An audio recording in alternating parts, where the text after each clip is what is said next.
Brought to you by TechnoSpark 20 series smartphones.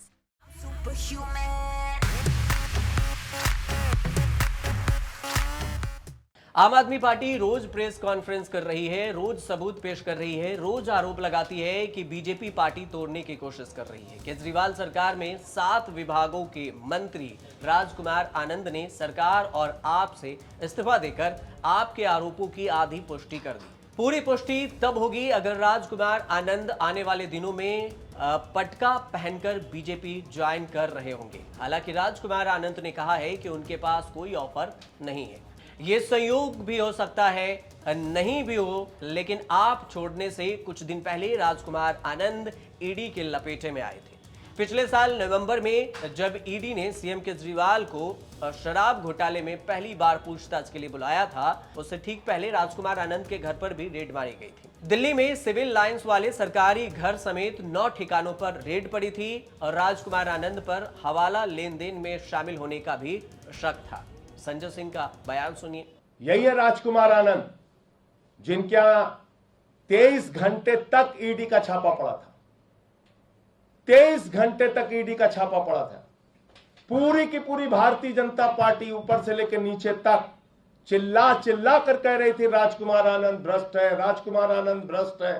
बस देखना आपको यह है बीजेपी का चाल चरित्र और चेहरा आज से लेकर कल तक, या हो सकता है जल्दी ही आपको दिखाई पड़ जाए वो व्यक्ति जिसके लिए खुद भाजपाई नड्डा से लेके अमित शाह से लेके मोदी तक सारे लोग कह रहे थे कि ये भ्रष्ट है भ्रष्ट है, कल उसको माला पहनाते हुए शामिल करते हैं कि नहीं, ये पूरी दुनिया देख लेगी। राजकुमार आनंद और उनका परिवार अरविंद केजरीवाल का कट्टर वाला समर्थक रहा है। 2020 के चुनाव में राजकुमार आनंद पटेल नगर विधानसभा सीट से आपके टिकट पर चुनाव लड़कर विधायक बने थे और 61% वोट मिला था इन्हें।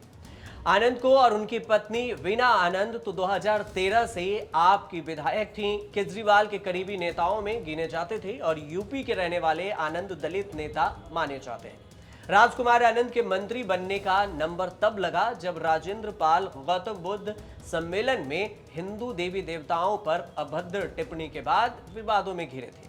केजरीवाल की गिरफ्तारी के बाद राजकुमार आनंद की नजर में आप कट्टर ईमानदार पार्टी हुआ करती थी और इस्तीफे से 2 घंटे पहले सीएम केजरीवाल के समर्थन में सोशल मीडिया पर पोस्ट करते हुए आरोप लगाया कि तिहाड़ जेल के अधिकारी मोदी सरकार के दबाव में काम कर रहे हैं। आनंद इसलिए नाराज थे कि भगवंत मान और संजय सिंह को टोकन देकर भी मिलने से रोक दिया गया था। अब केजरीवाल और आपके लिए आरोप ही आरोप है, आप में करप्शन ही करप्शन है।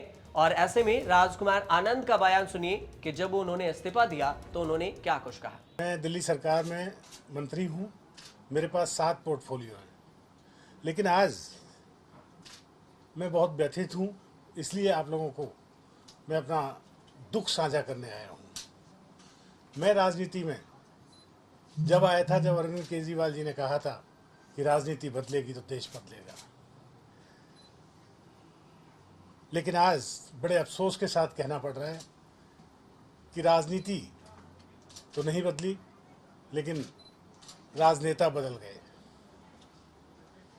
आम आदमी पार्टी का जन्म ही भ्रष्टाचार के खिलाफ आंदोलन से हुआ था, लेकिन आज ये पार्टी खुद भ्रष्टाचार के दलदल में फंस चुकी है। इतनी कहानी तो राजकुमार आनंद की है। आगे की कहानी राजकुमार आनंद जैसे नेताओं की जो अलग अलग पार्टियों से बीजेपी में आए हैं। हफ्ते भर पहले इंडियन एक्सप्रेस ने खुलासा किया था कि 2014 के बाद से करप्शन केस में ईडी, सीबीआई जैसी सरकारी एजेंसियों की जांच में फंसे 25 जाने माने नेता बीजेपी में या बीजेपी के साथ हो लिए। अजीत पवार, हेमंत विश्व शर्मा, शुभेंदु अधिकारी, अशोक चौहान, प्रफुल्ल पटेल, कृपाशंकर सिंह, संजय सेठ ऐसे ही कैटेगरी के नेता हैं जो बीजेपी में अब ज्वाइन कर चुके हैं। सबसे ज्यादा 10 नेता कांग्रेस के हैं, एनसीपी और शिवसेना के 4 हैं, तृणमूल कांग्रेस के 3 हैं, टीडीपी के 2 और समाजवादी पार्टी वाईएसआरसीपी से 1 बीजेपी में आए। अकेले महाराष्ट्र से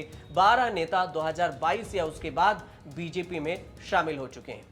फिर क्या हुआ? बीजेपी में आने के बाद 20 नेताओं के खिलाफ जांच धीमी हो गई या तो रुक गई। प्रफुल्ल पटेल और अजीत पवार खुशकिस्मत निकले जिनके केस बंद हो गए। अब ये बात पुरानी हो चुकी है कि 2014 के बाद ईडी ने जितने पॉलिटिकली केस की जांच की उनमें 95% विपक्ष के नेताओं के खिलाफ थे और कहते हैं कि बीजेपी वॉशिंग मशीन है जिसमें आते ही सारे दाग धुल जाते हैं। तो क्या राजकुमार आनंद भी किसी वॉशिंग मशीन से अपने दाग धोने के लिए आपसे निकले हैं? ये सारे सवाल तो आने वाले वक्त ही बताएगा। अगर वो बीजेपी में जाते हैं तो फिलहाल उन्होंने आप से इस्तीफा दिया है और चुनाव से पहले इस्तीफा दिया है। इसका क्या परिणाम निकलता है ये आने वाले वक्त ही बताएगा। फिलहाल आप देखते रहिए न्यूज़।